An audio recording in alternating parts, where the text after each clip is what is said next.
Hey, it's Alex here, and you were listening to the Natural English podcast. Thanks for hanging out with us today. And I'm Sarah. Welcome back. Wherever you are right now, we're really happy you pressed play. Yeah, maybe you were walking, maybe you were on a bus or a train, or just sitting at your desk trying to study. Wherever you are, just relax your shoulders for a second and listen. Yeah, get comfortable. Let this episode just flow in the background while you live your life.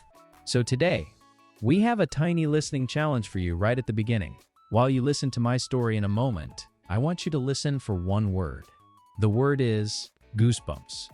Goosebumps, so that feeling when your skin kind of jumps a little because something is so emotional or so powerful. Like a song gives you goosebumps. Exactly. So your challenge is this. Listen for that word, goosebumps, and later be ready to explain what gave me goosebumps in my story, just in your head or out loud if you can. Yeah, you don't have to be perfect. Just notice it and try to explain it in simple English when you hear it. So our theme today is music, talking about your music tastes and the live concerts you've been to. And I want to start with one song that feels like the soundtrack of my life. Minimum, I love that phrase. The soundtrack of my life. Like the main song that plays in the movie of you. Yeah, exactly. So there's this one song, and whenever I hear this song, it takes me back to high school. I'm suddenly in my old classroom, sitting by the window, daydreaming. The intro is really slow. It starts soft, and then the guitar and drums slowly build up. And when the chorus hits, I honestly get goosebumps every single time. No way, I love that kind of intro that slowly builds up. What kind of music is it? Like rock, pop? It's kind of emotional rock, not super heavy, but not really pop either.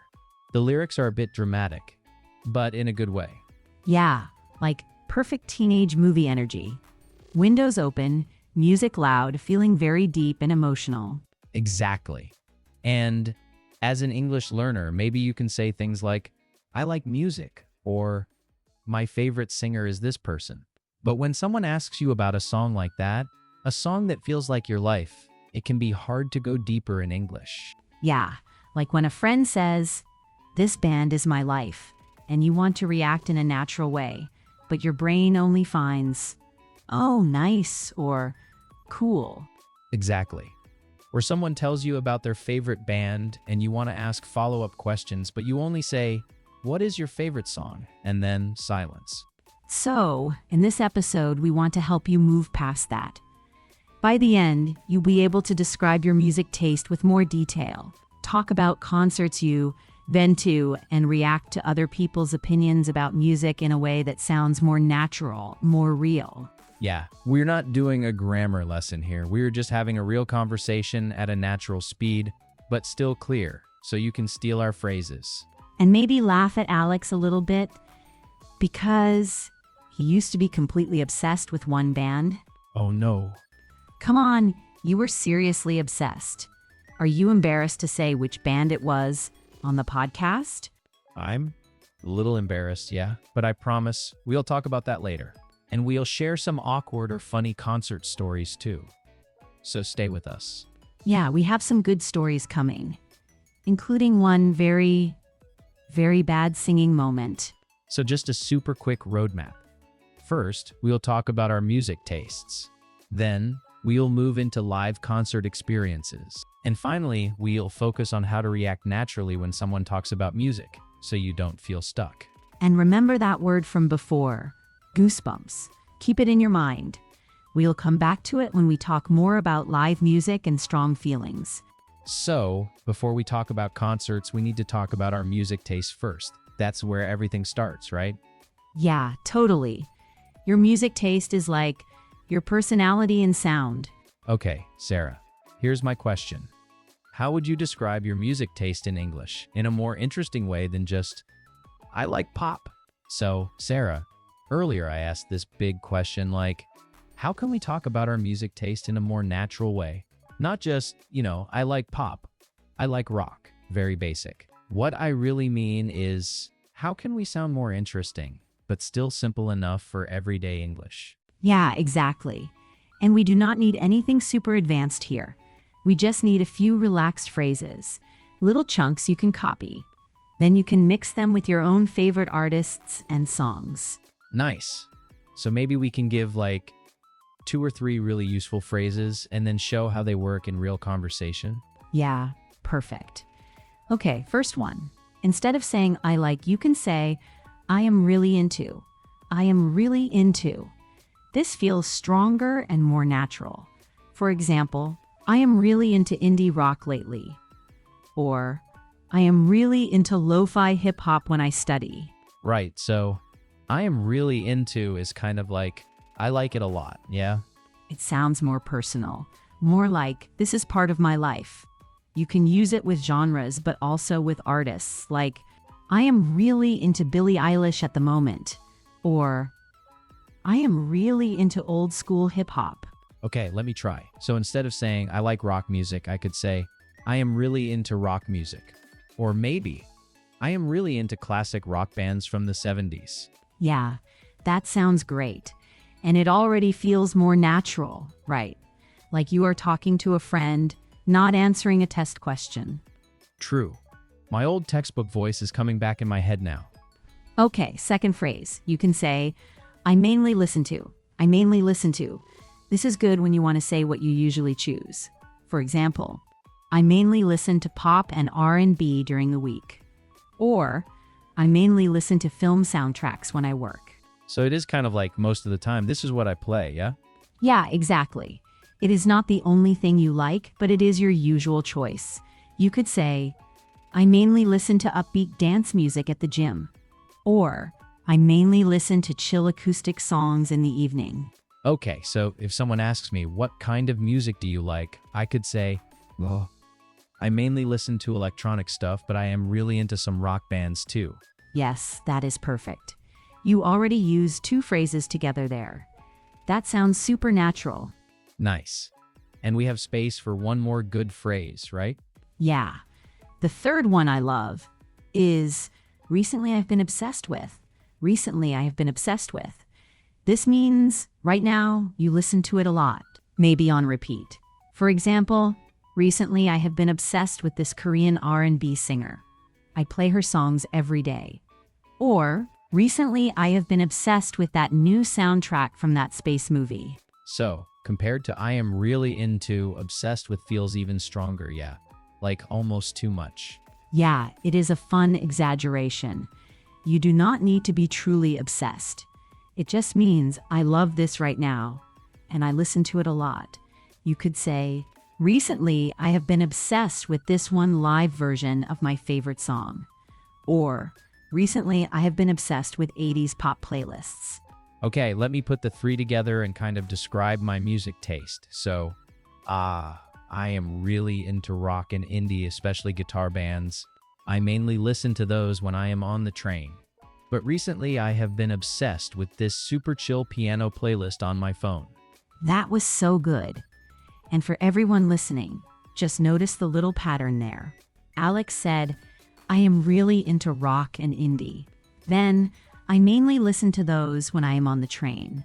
And then, recently, I have been obsessed with this super chill piano playlist. Same person, same music taste, but it sounds full and natural.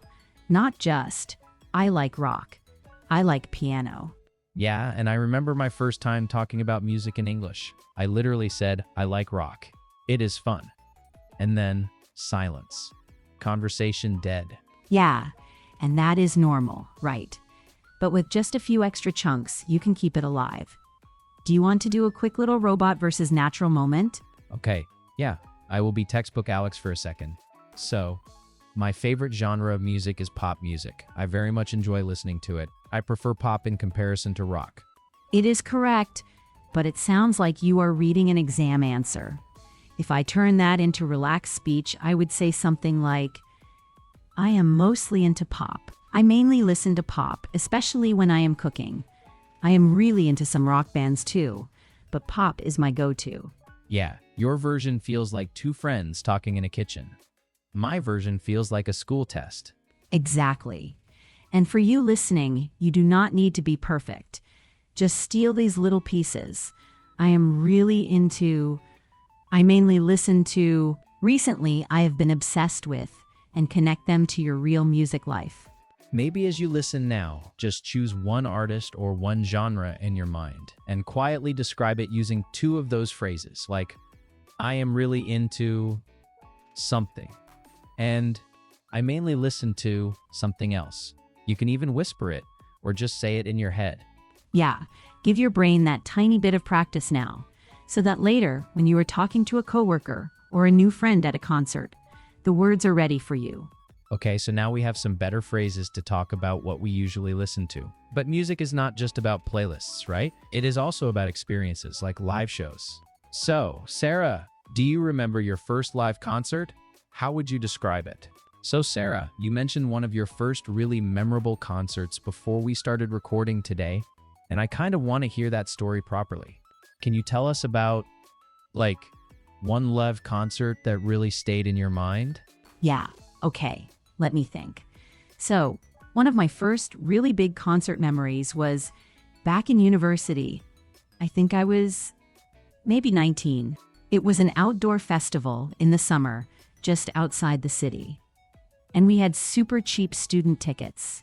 I went with 3 friends from my dorm, and we were, somehow, standing really close to the stage. Not front row, but close enough to see the singer's face really clearly. Already sounds amazing. What kind of music was it? It was this indie rock band we were all obsessed with at the time, and the atmosphere was amazing. The sun was going down behind the stage, all the lights came on, and the crowd went crazy when the band came on stage. I still remember that moment. Everyone just started screaming and jumping. You could feel the ground shaking a little bit. I can picture it. So what made that show really special for you? So, the sound was incredible. You know when the first note hits and you feel it in your chest. They played almost every song from their latest album. And when they played my favorite song, we were singing along the whole time. Shouting every line. I completely lost my voice the next day. Seriously, I sounded like a broken robot for 2 days after that festival. But it was totally worth it. Haha, yeah, that is the classic sign of a good concert. So let me just pull out a few phrases you used there because they were really useful. You said very clearly the atmosphere was amazing. That's a really natural way to talk about the general feeling, right? Yeah, exactly. So, atmosphere was amazing means the feeling of the place was really good. The lights, the people, the sound, everything together. You can say it for concerts, but also for a party or a restaurant. The food was okay, but the atmosphere was amazing. Nice. You also said, the crowd went crazy. Can you slow that one down for us? Yeah, the crowd went crazy. So that means all the people, all the fans, suddenly got super excited. They started screaming, jumping, maybe waving their hands. You can say, when the band came on stage, the crowd went crazy. Or, when they played their biggest hit, everyone went crazy. And I like that you said, we were singing along the whole time. That is a very natural concert phrase. Yeah. So, to sing along just means you sing at the same time as the singer. You already know the lyrics, so you join in. In the car, if your favorite song comes on, you sing along.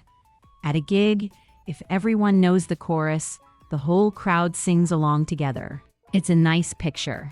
Okay, so if we zoom out for a second, your story was really clear. And I think there's a simple pattern there that listeners can copy. Tell me if this sounds right. First, you said when and where. Then, who you were with. Then, what the band did. And finally, why it was memorable. Does that sound about right? Yeah, that's basically it. Maybe we can make it even simpler. So, number 1, when and where. For example, back in university, it was an outdoor festival. Number 2, who you went with. I went with my friends from my dorm.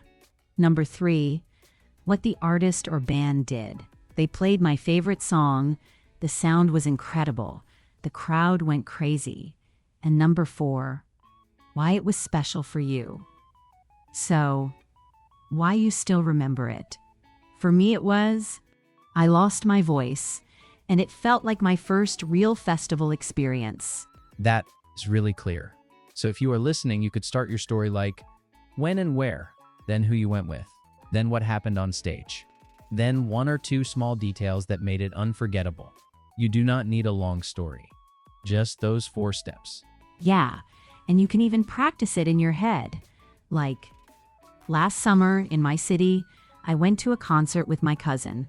The band did an encore, they played my favorite song, and I felt like a teenager again. That's already a nice little story. Okay, so that was your beautiful concert memory. I feel like we also need one slightly painful story, because not every concert moment is cool. I definitely have one where I felt super awkward. Oh, I love these. Tell me, what happened? So, this was also at a festival. Different year, different country. Everyone was really into this one band. They played one of their most famous songs, and the whole crowd started singing along, like thousands of people. Everyone looked so into it, and I had no idea what the lyrics were. Oh no. So what did you do? I just kind of pretended I knew the words. I was moving my mouth, but not actually singing. Sometimes I copied 1 or 2 words from the person next to me, but I was a little bit late every time. So I was completely out of sync with the crowd, and I felt so embarrassed. I felt super awkward because everyone seemed like a real fan, and I was just faking it. That is so relatable. I have totally done that before. Just kind of mumbling and hoping no one notices. I would die of embarrassment if someone had recorded me on video in that moment. Yeah, exactly. So if you are listening and you have done that too, you are not alone. And actually, that gives you some nice phrases. You can say, it was so embarrassing, or I felt super awkward, or I just pretended I knew the words. All really natural for these little concert fail stories. Yeah, and these stories are great for conversation because they were honest and usually funny. Okay, before we move on, I want to highlight a few useful concert verbs quickly. Yeah, let's do a little list, but in a relaxed way. So, you can say, go to a concert, go to a gig, go to a festival. By the way, gig is just a smaller concert usually, like, my friend's band has a gig at a bar tonight. Then, you get tickets. You can say, I finally got tickets, or the show sold out, which means there are no more tickets. All the tickets are gone. You can also say, we queued for hours if you waited in a long line. Right, and we heard another useful one earlier. You said, the band came on stage, and also, they did an encore. Can you just explain encore quickly? Yeah. Encore is a French word we use in English for concerts. It just means extra songs at the end. So the band finishes, they leave the stage, everyone claps and shouts, and then they come back and play 1 or 2 more songs. That part is the encore. So you can say, they did an encore, or they came back for an encore. Nice. So now we have language for both the perfect concert and the awkward moments. We also have a simple pattern for telling our own stories. Yeah, exactly. And you can mix the good and the bad. That makes your story feel real. So now we have some language for telling our own concert stories. But in real life, it is not just you talking for 5 minutes. You also need to react to other people's stories and opinions about music. When a friend tells you about a concert, what are some natural ways to react and keep the conversation going, instead of just saying, wow, or nice? So, let me confess something. A lot of learners tell me this, and honestly, I do it too. Someone shares a cool music story. They talk about a concert or their favorite band, and we just say, oh, cool, nice. And then silence. Conversation dead. Yeah, it is like pressing a stop button. The other person is thinking, okay, do you care? Do you want to know more? So today, I really want to help you sound more alive, more curious, but still natural, not fake. Exactly. So, Sarah, can you give us some better reactions? Like when someone tells you a music story. How can we show interest, not just say, that is nice? Okay, so let us start with reactions that show interest. One really useful word here is empathy. Empathy is when you understand and feel what the other person feels. For example, if your friend loved a concert, you try to feel that excitement with them. That is empathy. Right, so not just listening with your ears, but also with your feelings a little bit. Yeah, exactly. So for showing interest, you can say things like, "No way, that sounds amazing." Or, "Seriously?" Or, "That must have been incredible." Listen to the rhythm here. "No way, that sounds amazing." Your voice goes up a bit. You are reacting with surprise. Can you give us a quick mini example? Like I tell you a story and you react with those phrases? Sure. First, I am going to do the robot version. Then I will fix it. So, I will tell a little story. You, Alex, please be the robot. Okay, robot mode on. Beep. So, I went to see this indie band last weekend, and they played my favorite song as the final song. I almost cried. It was so good. That is great. I understand. I like music too. Okay, so that is not wrong, but it sounds very flat, very robotic. Let us make it more natural. Instead of "that is great," you can say, "That sounds great." Just that one word, sounds, makes it feel more like a reaction. So I could say, that sounds great. Or maybe, wow, that sounds amazing. Exactly. And instead of "I understand," which is quite cold, you could say, "I wish I had been there." Or, "I'm kind of jealous." Those show empathy. You are joining their feeling. Let us redo the scene. I say my story again, and this time you try some of these. Okay, ready, go. So, I went to see this indie band last weekend, and they played my favorite song as the final song. I almost cried. It was so good. No way, that sounds amazing. I am kind of jealous actually. Who did you go with? Yes, perfect. So now you did 3 things. You reacted with interest, you showed empathy, and you asked a follow-up question. Follow-up just means a question that comes next. It keeps the conversation moving. So examples are, who did you go with? What was the crowd like? Did they play your favorite song? Would you go see them again? And these are really flexible, right? Like you can use them for almost any concert story. Yeah, just remember the structure. 1. React. Wow, that sounds great. 2. Empathy. I totally get that. Or, I know exactly what you mean. Or, that is so relatable. Relatable means easy to understand because you have felt the same way. For example, wow, that is so relatable. I also listen to sad songs when I am stressed. Nice. So those are for when we agree we like their music. But sometimes we do not. Sometimes you think, that band is not for me. How can we say that without being rude?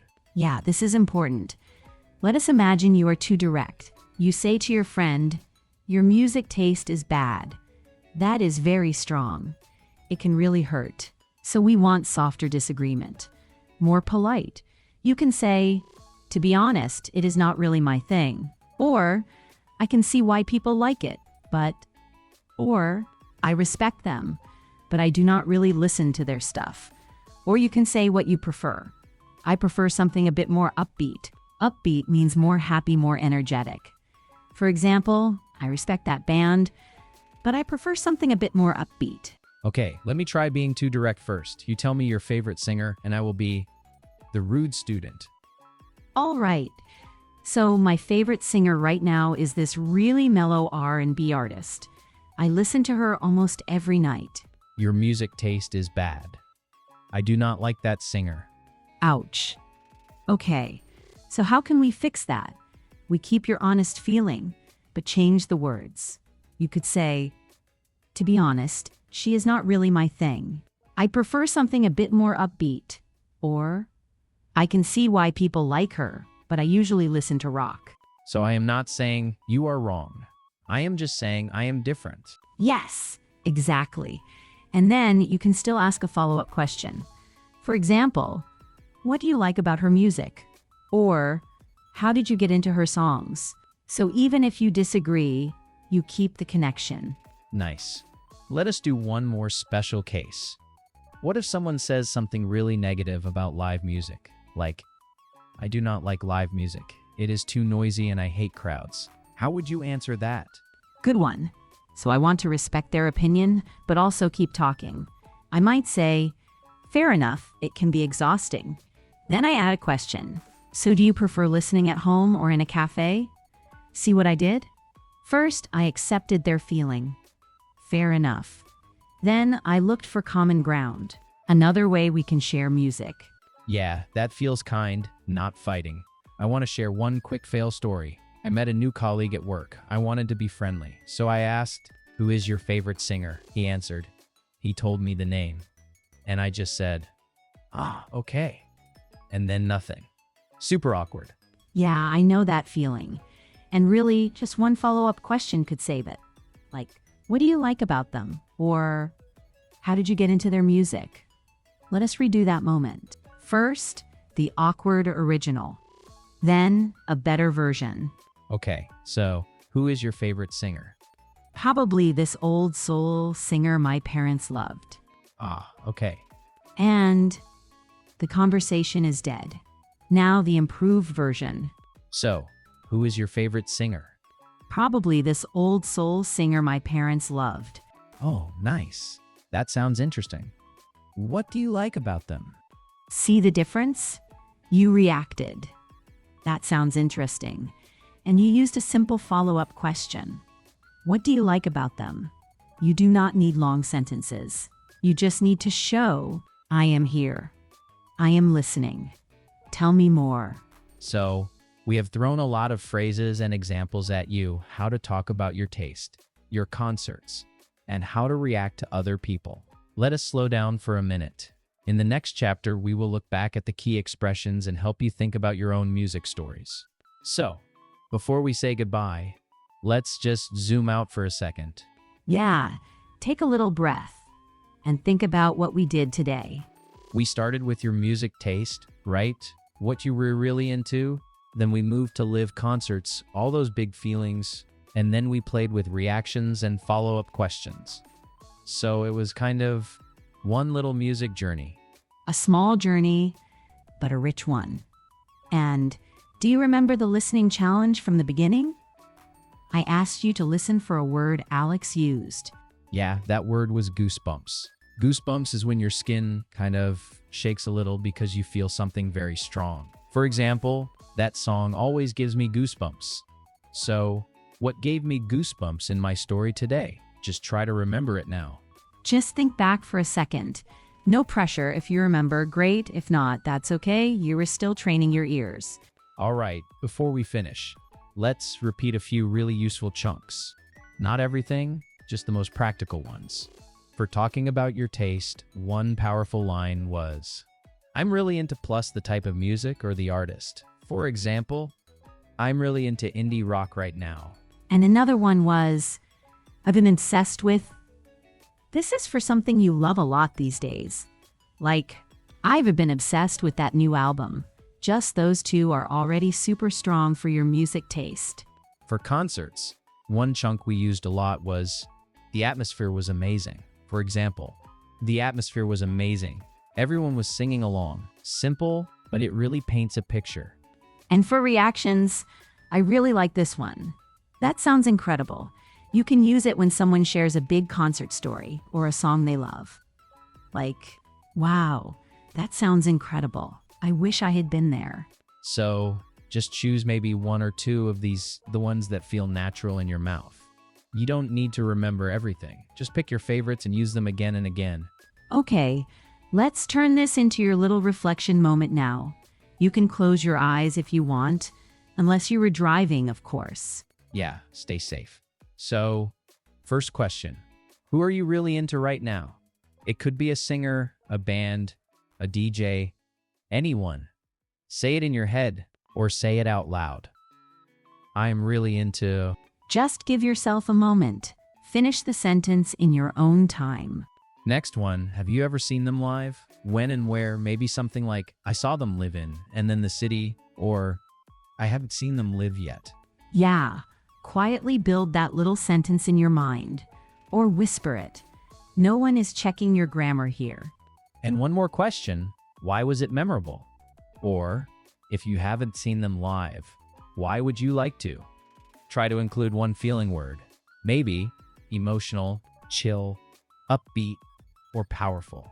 You could say something like, the show was really powerful, or their music is so chill, it helps me relax. Just choose one feeling word that fits your story. And, if you can, add one reaction phrase you learned today. For example, that sounds incredible, or, to be honest, it's not really my thing. Imagine you were talking to a friend and react to your own story. It might feel a bit funny, but this kind of small practice really helps your brain connect the words to your real life. Now, how can you keep practicing after this episode? One idea, you can leave a comment somewhere in English about your music taste. Just 1 or 2 sentences is enough. Or talk with a language partner or a friend about concerts. Ask them, who are you really into these days? And then react. Remember, that sounds incredible is an easy one to use. And if you don't have anyone to talk to, you can still practice. Put on your favorite song and just talk to yourself for a minute. Describe why you like it. Maybe say, this song always gives me goosebumps, or the atmosphere in the video is amazing. By the way, making small, awkward mistakes while you do this is totally normal. It actually helps your memory. You remember the funny or embarrassing moments much more. Yeah, even today, telling my concert stories, I still felt a bit awkward. But I try to keep talking anyway. That's the only way those phrases become natural. So if you feel shy, you were not alone. You were doing exactly what you need to do to grow. All right, we were going to wrap up here. Thank you so much for spending this time with us on the Natural English podcast, talking about music, concerts, and your own stories. Really, thank you for listening with your whole attention and for being curious about your English. From me, Alex, my little challenge for you is this: use at least one new phrase from today, this week, when you talk or write about music, even if it's just to yourself in your room. And from me, Sarah, remember, your music story is unique. Try sharing a tiny piece of it in English. We did love to hear it one day. Take care. Keep listening. Keep talking. And we'll talk to you again next time. Bye for now.